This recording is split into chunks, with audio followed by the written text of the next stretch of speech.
Bismillahirrahmanirrahim. Assalamualaikum warahmatullahi wabarakatuh. Sebelumnya yang saya hormati Bapak Dolot Al-Hasni Bakung, SHMH, selaku dosen pengampu pada mata kuliah Hukum Perdata. Dan pada kesempatan kali ini, kami dari kelompok 3 ingin menjelaskan materi tentang hukum perikatan. Sebelum masuk ke materi, izinkan saya untuk memperkenalkan diri saya dan rekan-rekan kelompok saya. Nama saya Hamid Dama, dan rekan saya antara lain Rinaldi Mantali, Fatma Dama, dan Octavia Jabar. Baiklah, langsung saja pada pengertian perikatan. Perikatan atau verbi teknis adalah hubungan hukum antara dua pihak di dalam lapangan harta kekayaan, di mana pihak yang satu sebagai kreditur berhak atas suatu prestasi dan pihak yang lain sebagai debitur berkewajiban memenuhi prestasi itu. Oleh karena itu, dalam setiap perikatan terdapat hak di satu pihak dan kewajiban di pihak yang lain. Selanjutnya yaitu definisi hukum perikatan menurut para ahli. Yang pertama, hukum perikatan menurut Pitlo adalah suatu hubungan hukum yang bersifat harta kekayaan antara dua orang atau lebih, atas dasar mana pihak yang satu memiliki hak sebagai kreditur dan pihak yang lain memiliki kewajiban sebagai debitur atas suatu prestasi. Dan yang kedua yaitu hukum perikatan menurut Hotman adalah suatu hubungan hukum antara sejumlah terbatas subjek-subjek hukum. Sehubungan dengan itu, seseorang atau beberapa orang daripadanya mengikat dirinya untuk bersikap menurut cara-cara tertentu terhadap pihak yang lain yang berhak atas sikap yang sedemikian itu.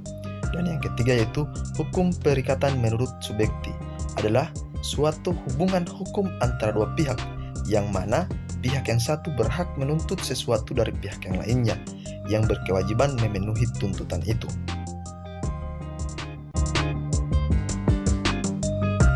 Selanjutnya, dasar dan sumber hukum perikatan. Yang pertama, dasar hukum perikatan berdasarkan KUHP, yakni terdapat 3 sumber.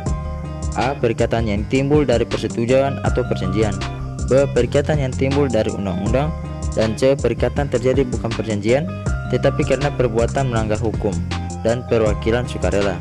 Dan yang kedua, sumber perikatan yang berdasarkan undang-undang, yaitu A. Perikatan pasal 1233 KUH Perdata, yaitu perikatan lahir karena persetujuan atau karena undang-undang.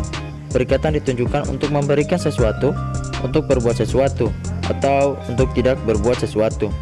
B. Persetujuan pasal 1313 KUH Perdata, yaitu sesuatu persetujuan adalah suatu perbuatan di mana satu orang atau lebih mengikatkan diri terhadap satu orang lain atau lebih.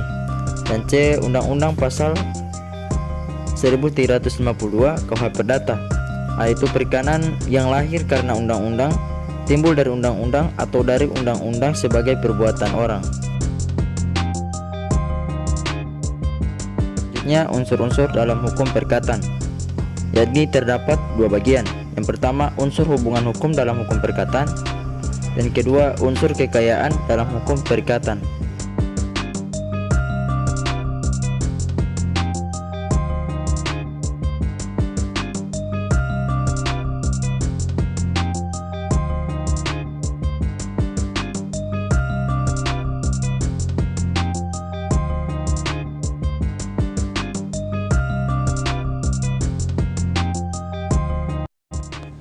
Baiklah, selanjutnya unsur pihak-pihak dalam hukum perikatan. Pihak kreditur dan pihak debitur yang memiliki hubungan hukum. Pihak-pihak tersebut dalam hukum perikatan disebut sebagai subjek perikatan. Selanjutnya, unsur objek hukum atau prestasi dalam hukum perikatan. Adanya objek hukum atau prestasi yang diperikatkan sehingga melahirkan hubungan hukum. Dalam pasal 1234 KUH Perdata disebutkan bahwa wujud dari prestasi adalah memberi sesuatu, berbuat sesuatu, dan tidak berbuat sesuatu.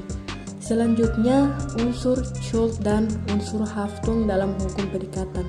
Adanya hutang debitur kepada kreditur. Sedangkan yang dimaksud dengan unsur Haftung dalam hukum perikatan adalah harta kekayaan yang dimiliki oleh debitur yang dipertanggungjawabkan bagi pelunasan hutang debitur. Selanjutnya, sistem hukum perikatan.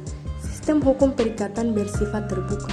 Artinya, setiap perikatan memberikan kemungkinan bagi setiap orang untuk mengadakan berbagai bentuk perjanjian, seperti yang telah diatur dalam undang-undang, serta peraturan khusus atau peraturan baru yang belum ada kepastian dan ketentuannya, misalnya perjanjian sewa rumah, sewa tanah, dan sebagainya. Sifat hukum perikatan. Hukum perikatan merupakan hukum lengkap, konsensual, dan obligator. Bersifat sebagai hukum pelengkap artinya jika para pihak membuat ketentuan masing-masing, setiap pihak dapat mengesampingkan peraturan dalam undang-undang. Hukum perikatan bersifat konsensual artinya ketika kata sepakat telah dicapai oleh masing-masing pihak, perjanjian tersebut bersifat mengikat dan dapat dipenuhi dengan tanggung jawab.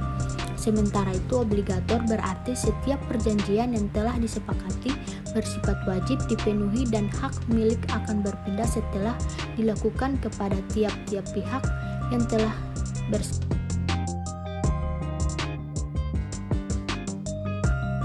Macam-macam hukum perikatan.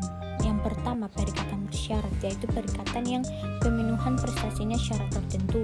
Yang kedua, perikatan dengan ketentuan waktu, yaitu perikatan yang pemenuhan prestasinya dikaitkan pada waktu tertentu atau dengan peristiwa tertentu yang pasti terjadi. Yang ketiga, perikatan tanggung-menanggung atau tanggung rentang, yaitu para pihak dalam perjanjian terdiri dari satu orang pihak yang satu dan satu orang pihak yang lain.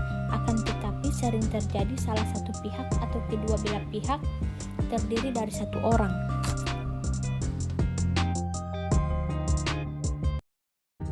Mungkin hanya itu yang bisa kami sampaikan. Sekian dari kami. Wassalamualaikum warahmatullahi wabarakatuh.